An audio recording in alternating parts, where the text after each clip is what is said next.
These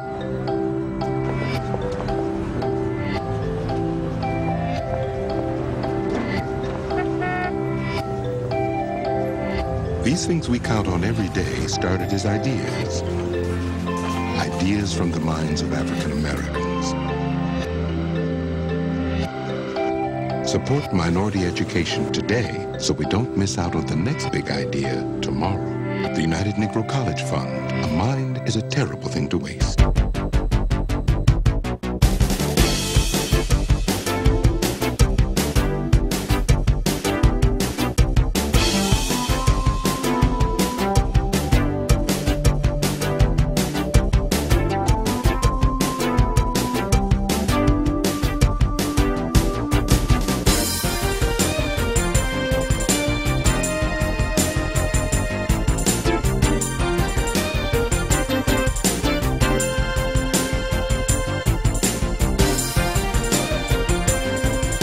You don't have to be brilliant to be an engineer. You have to be steady.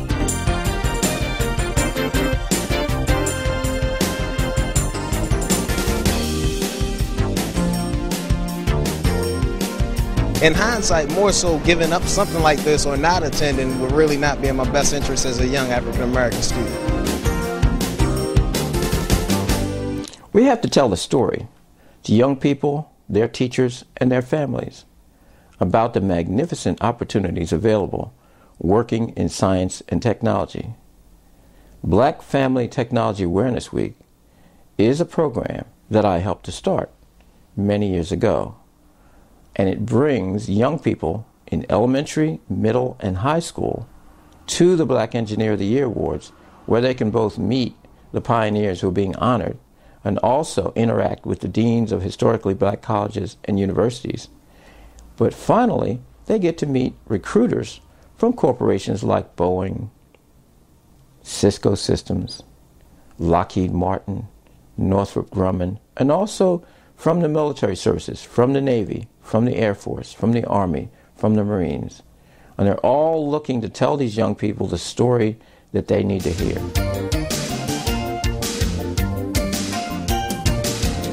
When you went around the country, working for IBM or doing appearances as Engineer of the Year, what kind of response did you get from people in other companies? I think the reaction has been extremely gratifying because, you know, Black Engineer of the Year is really about excellence in engineering, but it's also recognition of our constituency in terms of excellence.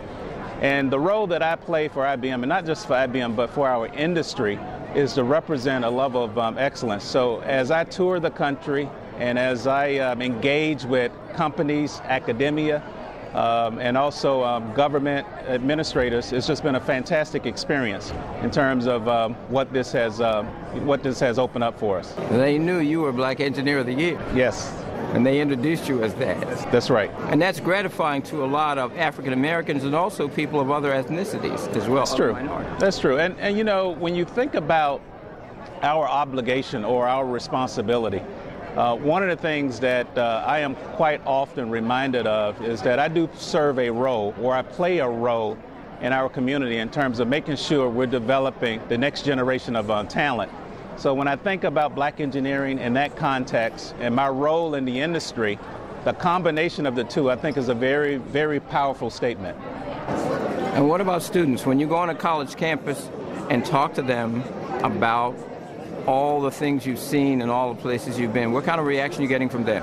I think I'm getting a pretty great reaction. And I spend a lot of my time talking to students, particularly students in the STEM disciplines, about what it's like in terms of the next generation relative to engineering.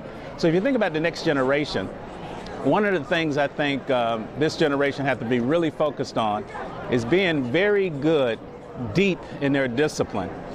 But at the same time, they should develop a broad set of skills in the area of things like financial management, skills in the area of things like project management.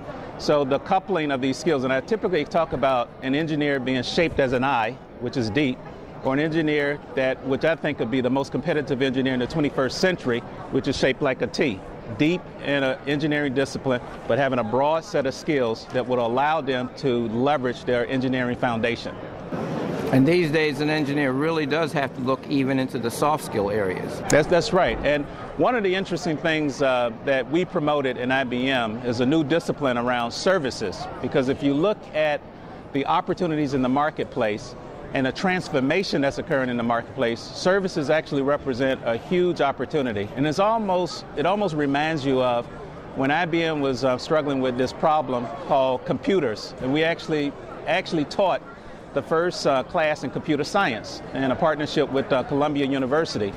We almost see a similar trend around services. So one of the things that we've been actively doing is working with colleges and universities around the world to focus on what we call service science management and engineering, which we think is a new opportunity in terms of training people at the university level to have a certain set of skills where engineering is applied to services. Can we talk about that a little more? Service, science, engineering. Service sciences, management, and engineering. That's right. And the initiative is really, we've elicited over 100 universities around the world where they will have specific curriculum that is grounded in the principles of engineering, but it focuses on the huge market opportunity around services. And if you think about IBM as a company, half our company and the revenues generated by our company, or actually more than half, is services based.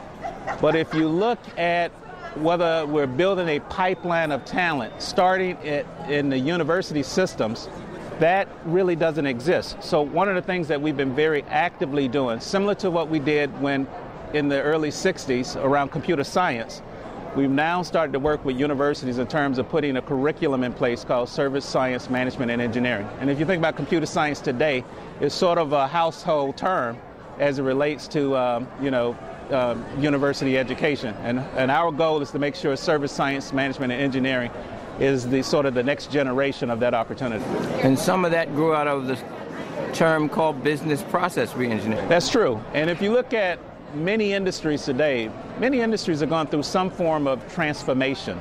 So if you look at what's happening in retail, in terms of going from point of sales to self-service, if you look at what's happening in things like healthcare, in terms of digital medical records retention and management, if you look at things in terms of what's happening in communications around next generation IP-based networks, most industries are going through some level of transformation.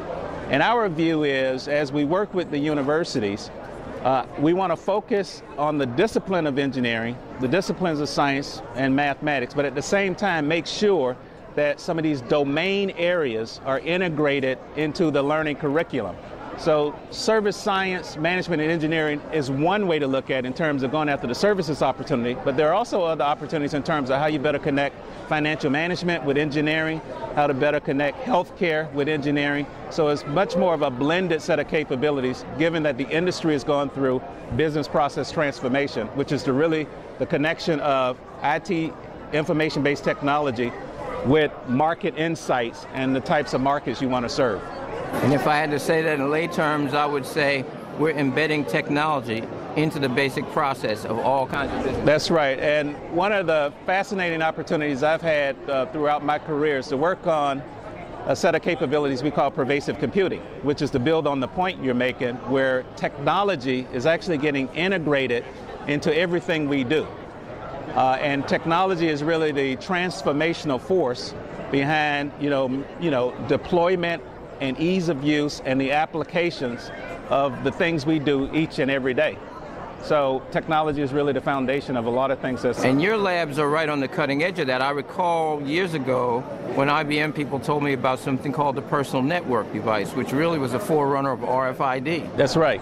So I actually have the unique privilege to work with thousands of engineers, programmers, and architects around the world. And one of my responsibilities in IBM is to really lead a significant portion of our research and development. So I have 32 labs strategically located in various parts around the world, in the United States, Asia, across Europe. And we work on some fascinating opportunities in terms of delivering technology excellence that would allow you know, the advancement and the application and the use of technologies. Now let's talk about a little bit about this traveling. You are an IBM